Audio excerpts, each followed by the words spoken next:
Craft council of north ইষ্টৰ উদ্যোগত যোৰহাট ক্ৰীড়া সন্থাৰ খেলপথাৰত 3 ডিচেম্বৰৰ পৰা 22 ডিচেম্বৰলৈ অনুষ্ঠিত হৈছে আন্তঃৰাষ্ট্ৰীয় যোৰহাট বাণিজ্য মেলা। এই বাণিজ্য মেলাৰ আনুষ্ঠানিকভাৱে উদ্বোধন কৰে অসম ঔদ্যোগিক আন্তঃগাঁথনি উন্নয়ন নিগমৰ অধ্যক্ষ তথা বিশিষ্ট সমাজকৰ্মী শান্তনু পূজাৰীয়ে। বিৰাজপুৰত ধৰা এই অনুষ্ঠানত বিশিষ্ট ক্ৰীড়াবিদ ললিত বৰা, সাংবাদিক প্ৰদীপ বৰাৰ লগতে বহু বিশিষ্ট ব্যক্তি উপস্থিত থাকে। Bureau report, news update.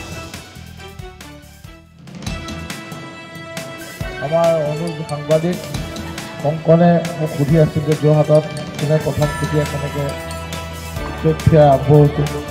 মই কৈছিলোঁ যে আমি প্ৰথম ট্ৰেড ফেয়াৰ হিচাপে ইয়াত আন্তঃৰাষ্ট্ৰীয় বাণিজ্য মেলা যোৰহাটত ত্ৰিবেণীয়ে আৰম্ভ কৰিছিল 1997-98 চনত।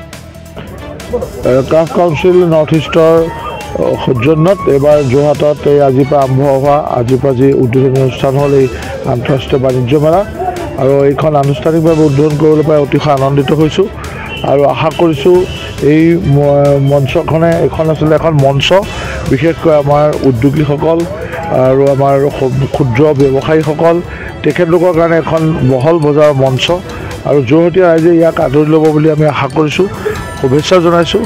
আৰু এনেকুৱা ধৰণৰ বিভিন্ন ধৰণৰ এনেকুৱা এক্সপ'জাৰমূলক বাণিজ্য মেলা আয়োজন কৰি আমাৰ ক্ষুদ্ৰ উদ্যোগী ব্যৱসায়ী কুটিৰ শিল্পৰ গৰাকীসকলক সকাহ দিয়াৰ চেষ্টা কৰাৰ বাবে ক্ৰাফ্ট কাউন্সিলক আন্তৰিক ধন্যবাদ জনাইছোঁ।